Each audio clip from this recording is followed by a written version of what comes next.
you, everyone. So my name is Peter McCaffrey, and I'm accompanied here by Subramanya Rao. We are Vastbiome, and it's an honor to get to talk to you about what we do and our vision.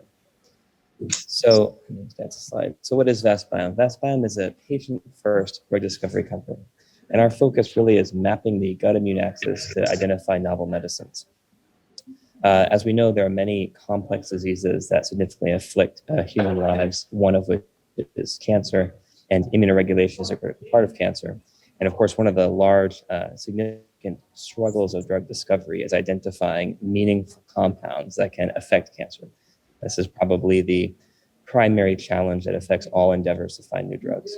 We believe that many of these therapies already exist in nature based upon precedent we've seen in the past. And our goal is to scale and industrialize the process of finding. So we know from a plethora of evidence that the gut microbiome, which exists uniquely within each human patient who has disease and undergoes therapies, is influential to their response to therapy and outcome in disease, both broadly and especially in the setting of cancer. We know this is true both in the microbiota that people tend to have when they respond well and they respond poorly. We also know that it is true when you take microbiota from people with a response phenotype and transplant it into mice and observe their response to therapy in cancer, and transplant it into humans and observe their response to immunotherapy in cancer. It turns out that the immune system, as a coordinator of response to disease and antagonism to cancer, is controlled in large part by what happens in the gut. One of the key roles, of course, of the gut is the secretion of natural products at bioactivity. And we have historically gone to exotic biomes like the ocean and the rainforest in search of chemical novelty, many of which have delivered us opportunities. And so really the goal of Vastbiome is applying the same natural product techniques to looking at what is actually already in patients and what natural products are dosing them to induce effect. And to do this in a way that is uniquely possible today that was not possible even 5 or 10 years ago. So when one tries to identify what bugs are in the gut and what do they make, two critical problems occur. One is that over 70% of what's in the gut, or really in most biomes, especially the human gut, cannot be recovered or isolated. They're in reduced genomes or they're in dependent genomes.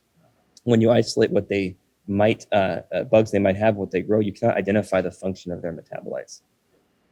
So our approach really leverages a few modern synergistic technologies. One is that we don't handle bugs at all. We do genome sequencing of the gut. We identify genes in the gut, microbes that produce natural products. These are effectively DNA blueprints.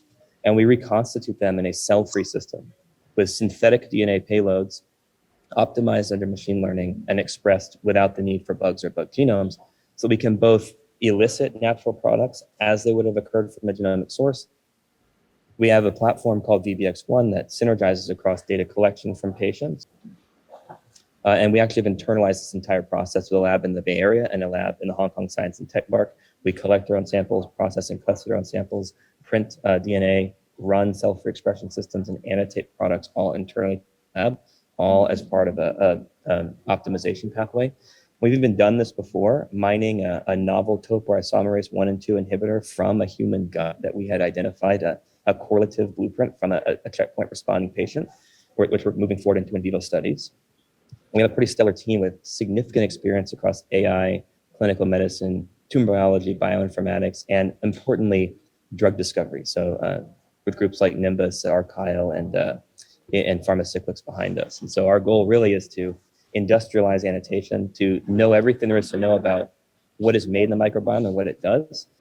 And our proof of concept partnered with 3 of the top 10 pharma in the US and are continuing to deepen these partnerships overall with now therapy licensure programs that we're collaborating on. You have 1 minute So I really left. do appreciate everyone's time and thank you so much for the opportunity to pitch to you.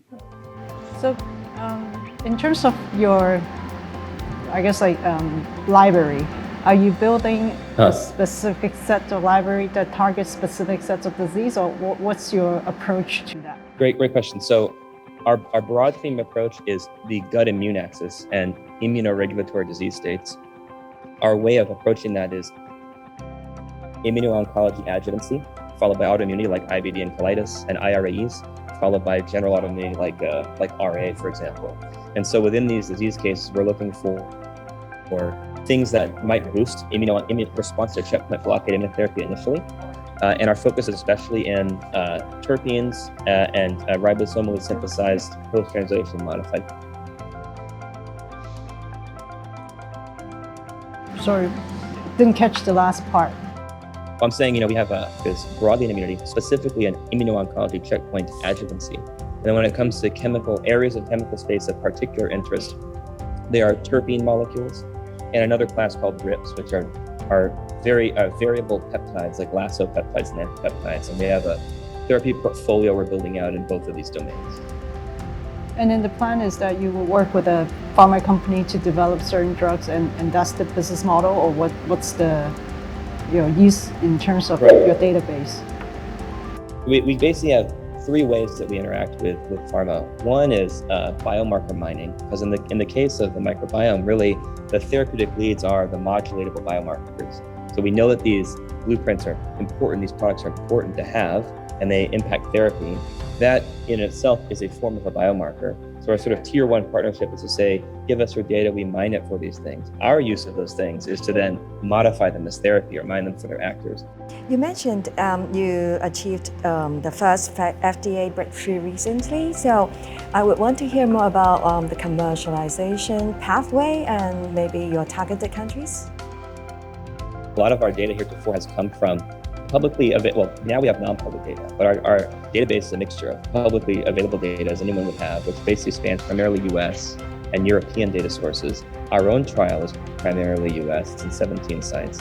We're collaborating now with a group in the East Asian market to access more diverse microbiome data from there. We don't have a US committed commercialization pathway.